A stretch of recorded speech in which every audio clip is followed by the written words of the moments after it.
What we have here is a mock-up of a inward opening door, and we're going to try to show you several ways that you could possibly force this door if you didn't have room to do it the conventional way. And what I mean by that is maybe you have an apartment that's at the end of a hall, and so there's a wall there, and it's not going to allow you to strike the head of that Halligan.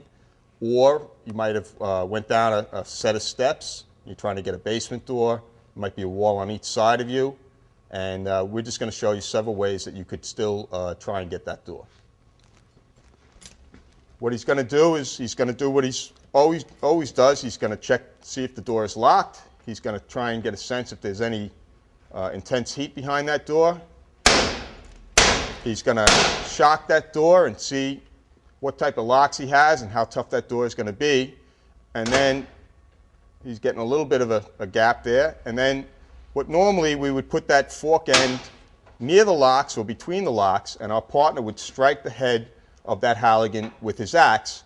But he really can't get a good throw because he has that wall right there. So it's going to be very ineffective.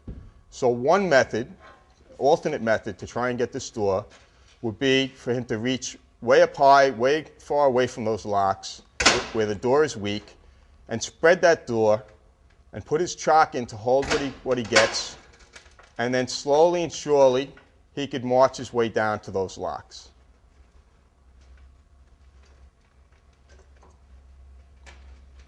Okay, an alternate method. If you've prepared your Halligan by squaring off the end where the fork meets the shaft, that will allow you to use the shaft to guide the head of the axe down the length of the shaft. So if your Halligan is 30 some odd inches long, you now at least have that 30 inches that you could slide that axe down and try and drive the fork of that Halligan into your door. If you are going to do that method, you have to realize that the axe is probably preferred over the maul, because most mauls have a chamfered edge, and that's going to have that tool slide off of that squared off corner that you've created on your Halligan. Last method that you could use would be to place the fork right on the lock with the shaft of the tool now perpendicular to the door, and you're just going to use brute force here and actually crack that lock or drive that lock right off the door rather than try and jimmy that door. And if you notice, his partner can get full swing because he's got the entranceway of that door, full room to swing, and they're going to go ahead and try and force this door this way.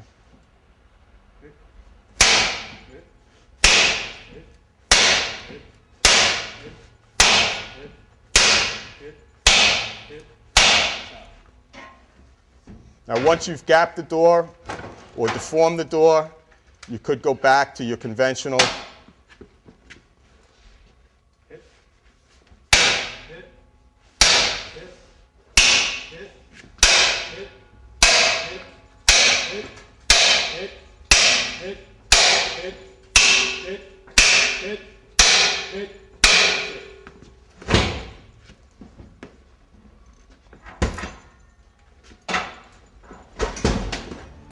and we're in the door.